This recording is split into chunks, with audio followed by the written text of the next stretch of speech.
Hi, BookTube. It's Gina. Happy April.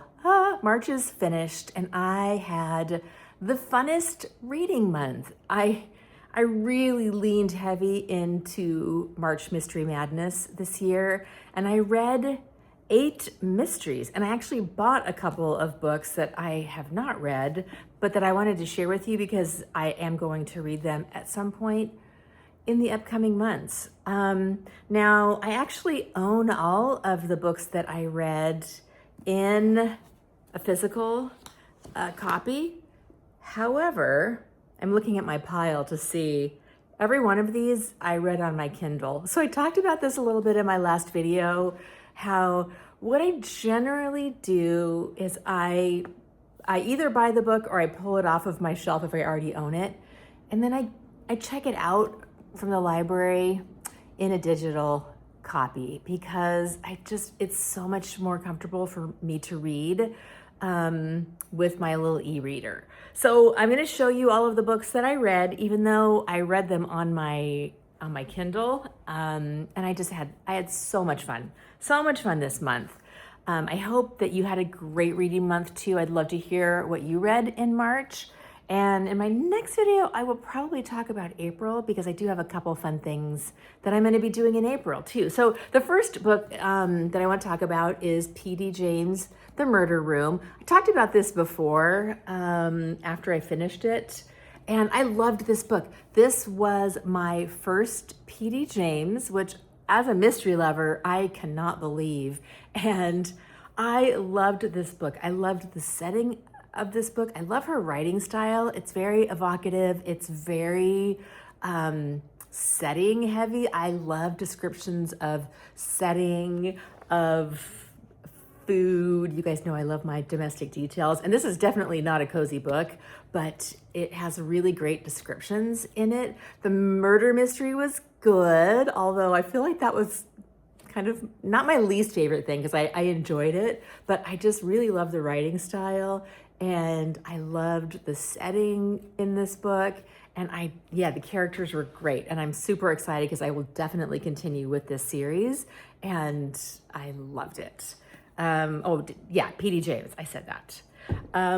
Next, actually, let's talk about 2 books that I kind of glommed together. The first is The Silent Pool by Patricia Wentworth, which I think I already mentioned.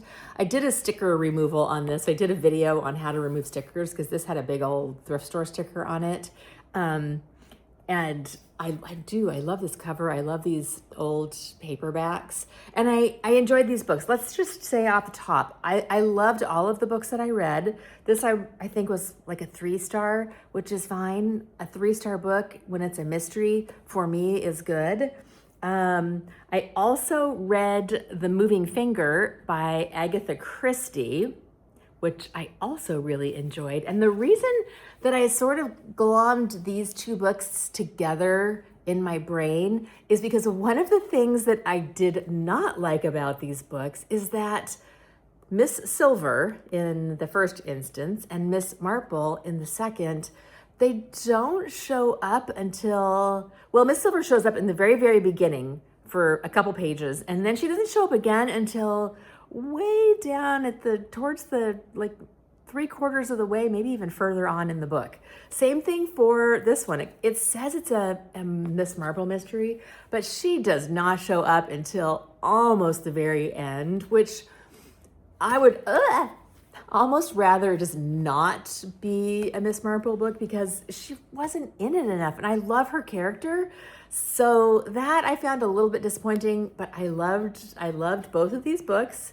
A nice solid 3-star mystery for me it's great. I do not have the expectation that all of my books are going to be 5-star reads. I love a nice solid 3-star fun book.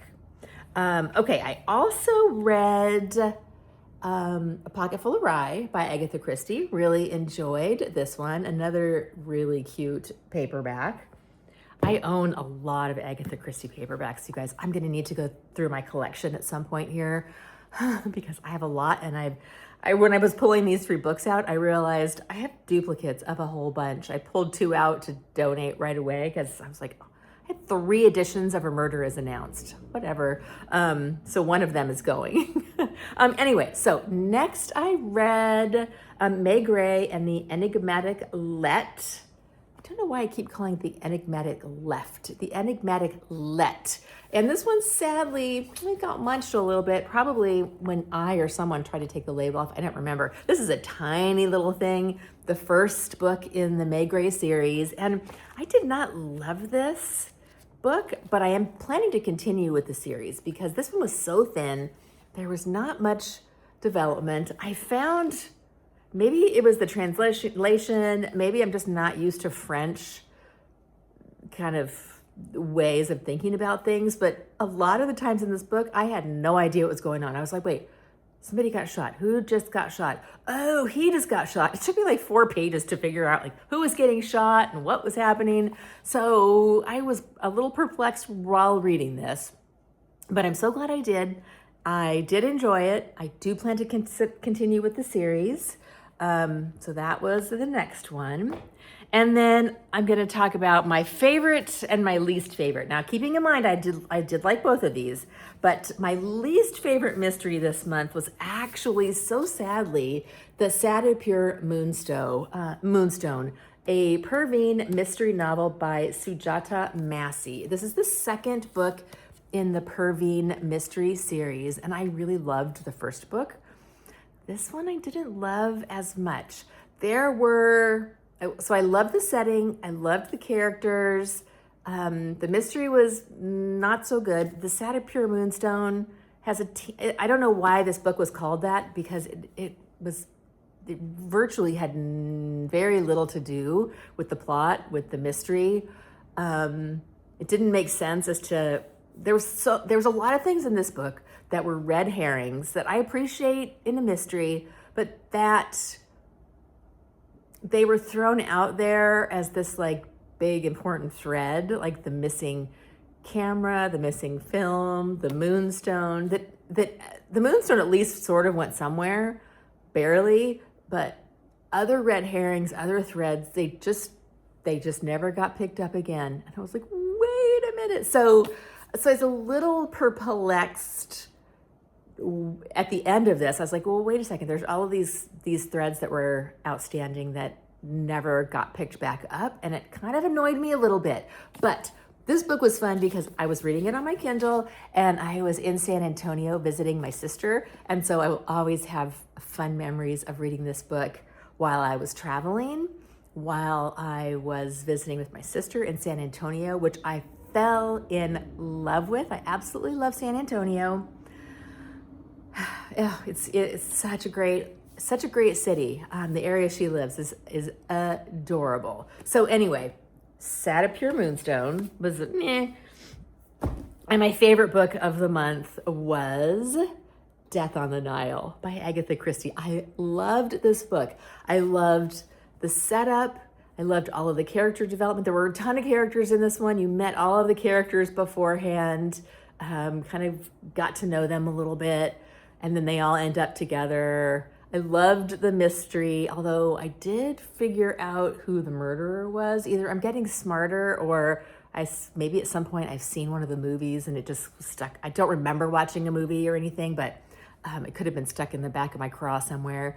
But I love this book. It was clever. It was well written. Agatha Christie just has such a great way of they're not like twists at the end, but she has such a great way of making the murderer so obvious, but you can't figure it out until the end.